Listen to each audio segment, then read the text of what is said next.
బలంగా నిలబెట్టగలిగింది. మీకు అదే విశ్వాసం ఉంటే మీరు బలంగా నిలబడదు. చాలా ఈజీ ఇప్పుడు మనం వర్క్ చేయటం. కొంచెం దయచేసి అందరూ ఎవరికి వాళ్ళు నేను ఈ ఆర్గనైజేషన్ లో నిలబడాలి, సక్సెస్ఫుల్ పర్సన్ గా ఉండాలి, 10 మంది చేత గౌరవించాలి.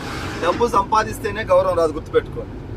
ఓకేనా? మీరు 100 సెంచరీలు చేసినా మీ క్యారెక్టర్ బాగా లేకపోతే, మీరు విలువలు లేకపోతే, తోటి వ్యక్తిని గౌరవించకపోతే మీకు రెస్పెక్ట్ దొరకదు. మార్కెట్ లో దొరకదా? మీరు ఎన్ని సెంచరీలతో సమానం లేదు. మీ క్యారెక్టర్.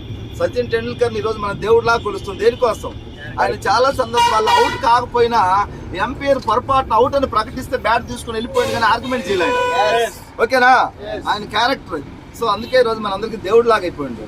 ఓకేనా? ఎస్టీజీలో కూడా మనం అంత పెద్ద స్థాయికి పోకపోయినా మీ టీంలో 100 మంది ఉన్నారు, 100 మందికి మీరు ఒక గుర్తింపు.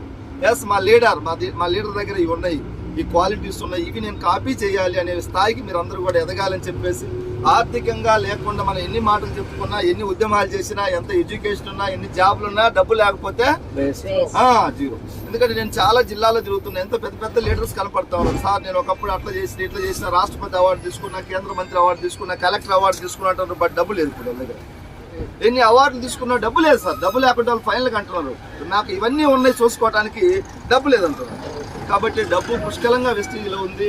అది విలువలతో ఉన్నప్పుడు మాత్రమే డబ్బులు సాధించే అవకాశం ఉంది. సో ఆ విధంగా మన అందరం కూడా దీన్ని వారసత్వంగా కంటిన్యూ చేయండి. ఓకేనా? నేనైతే గర్వపడతా ఉన్నా. నా లక్షణాలు మా లీడర్స్ అందరికి, వెంకటేష్ సార్కి, పాండ్ సార్కి, సైదుల్ సార్కి, సత్యం సార్కి, సీన్ సార్కి, సర్వశ్రీకి, బీబీ మేడంకి, జ్యోతికి, చాలా మంది లీడర్స్కి అవన్నీ కూడా కాపీ అయ్యి, కేదారి సార్కి. ఇక్కడ నుంచి ఎక్కడికి కావాలి కాపీ? కింది జనరేషన్ కావాలి. కింది జనరేషన్ కి అవుతాయని చెప్పేసి నేనైతే పూర్తిగా నమ్ముతా ఉన్నాను. అవ్వాలి. మనం ఇప్పుడు సైదుల్ సార్ చెప్పినట్టు చాలా చిన్న ఈవెంట్స్ ఇవన్నీ కూడా. కాబట్టి మన మైండ్ సెట్ కి ఇప్పుడు పెద్దది, బట్ ఒక 2 years తర్వాత ఇవన్నీ చిన్నవి. నేను ఒకటే విజువలైజ్ చేస్తున్నా. 2025లో వెస్టీజీలో మనం ఎక్కడన్నా ఫారిన్ ట్రిప్ వెళ్ళి మీటింగ్ పెట్టుకోవాలని సడన్ నిర్ణయాలు తీసుకుంటే, ఒక ప్లానింగ్ లేకుండా ఒక 2 days ముందే నిర్ణయం తీసుకుంటే, మనందరం కూడా ఎవరి కార్లలో వాళ్ళు వచ్చేసి ఎయిర్పోర్ట్ లో శంషాబాద్ లో పార్కింగ్ చేసి వెంటనే సింగపూర్ వెళ్ళాలి, అక్కడ 2 days ఎంజాయ్ చేసి మళ్ళీ వచ్చి.